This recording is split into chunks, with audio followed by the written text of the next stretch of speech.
সালামু আলাইকুম। আজকে মহান আন্তর্জাতিক মাতৃভাষা দিবস, অর্থাৎ বাংলা যেটাকে আমরা ২১শে ফেব্রুয়ারি বলি। তো আজকের দিনে শহীদদের যে শ্রদ্ধা নিবেদন, সেখানে বেশ কিছু চমকপ্রদ ঘটনা ঘটেছে, আবার কিছু নিন্দনীয় কর্মকাণ্ড ঘটেছে।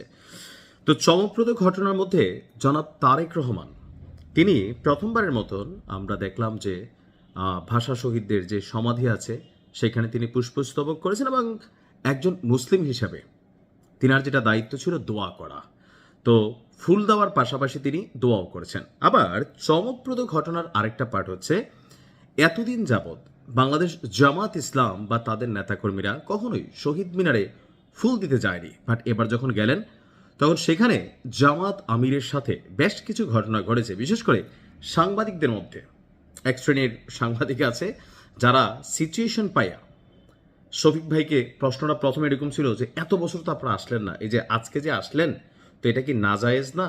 কারণ ইসলামের দৃষ্টিতে আমরা জানি যে কোনো কবর, কোনো সমাধিস্থলে ফুল দেওয়া হারাম।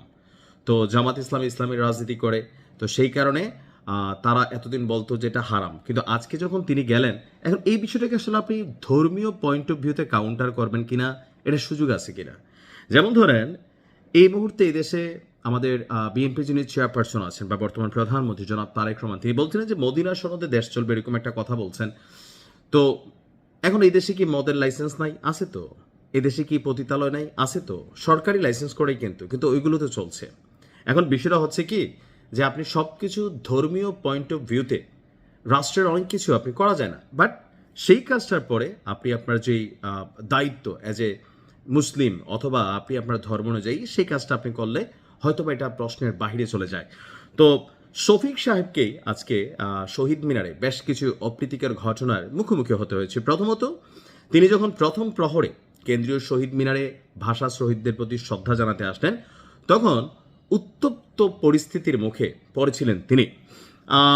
আপনার দিবাগত রাতে নেতাকর্মীদের নিয়ে পুষ্পস্তবক অর্পণ শেষে বের হয়ে তিনি যখন যাচ্ছিলেন, তখন তাকে লক্ষ্য করে ৭১-এর দালালেরা হুঁশিয়ার সাবধান স্লোগান দিতে শুরু করে সেখানে উপস্থিত একদল মানুষ। এই আকস্মিক স্লোগানে শহীদ মিনার এলাকায় চরম উত্তেজনা ছড়িয়ে পড়ে। তো পরিস্থিতি সামাল দিতে জামাত ইসলামের নেতাকর্মীরা তারাও পাল্টো স্লোগান দিতে শুরু করে। একটা মারমুখু উত্তপ্তকর পরিস্থিতি সেখানে তৈরি হয়ে যায়।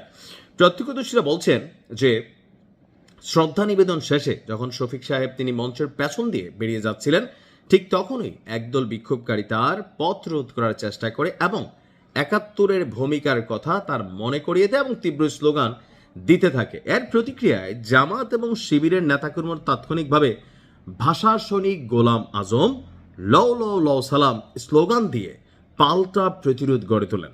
দুই পক্ষের এই পাল্টাপাল্টি স্লোগানে শহীদ মিনারের পবিত্রতা, ভাবগাম্ভীর্য বিঘ্নিত হলে আপনার এখানে আইন শৃঙ্খলা রক্ষাকারী বাহিনীর সদস্যরা দ্রুত পরিস্থিতি নিয়ন্ত্রণ করার চেষ্টা করেন। অর্থাৎ এখানে ওই যে আরেকটা ছিল কি, এক সাংবাদিক প্রশ্ন করছিল যে দীর্ঘদিনের রাজনৈতিক প্রথা ভেঙে কেন শহীদ মিনারে এসেছেন। এমনভাবে ডক্টর শফিকুর রহমান বলেন, বিরোধী দলীয় নেতা হিসাবে রাষ্ট্রীয় দায়িত্ব পালনে আমি এখানে এসেছি।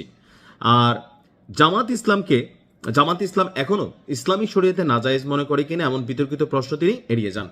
দেখেন, এখন সাংবাদিকরা মাঝে মাঝে এমন প্রশ্ন করে, যিনি বক্তা থাকেন বা সামনে থাকেন, মাঝে মাঝে বিপদে পড়তে হয়।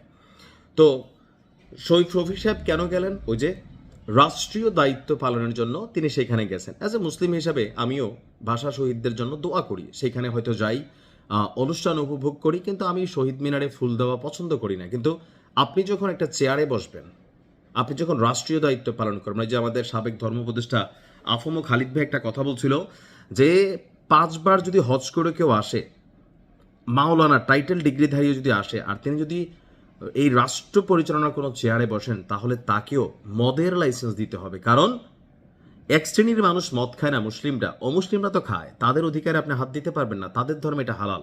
সো আপনাকে এটার অধিকারও দিতে হবে। তার মানে রাষ্ট্রীয় দায়িত্বগুলোতে এগুলো হয়। আর এই মুহূর্তে বাংলাদেশের রাজনীতি নির্বাচন পূর্ববর্তী যে পরিস্থিতিটা ছিল, ৭১ বনাম কি বলা হয় যে ২৪ বা রাজাকার বনাম মুক্তিযোদ্ধা, একটা ন্যারেটিভ কিন্তু নির্বাচনের আগে বড় আকার ধারণ করেছিল। তো যাই হোক, আমার মনে হয় যে উস্কানিমূলক অ্যাক্টিভিটিস থেকে নিজেরও বিরত থাকা উচিত, অন্যদেরকে বিরত রাখা উচিত। ভালো থাকুন। আসসালামু আলাইকুম।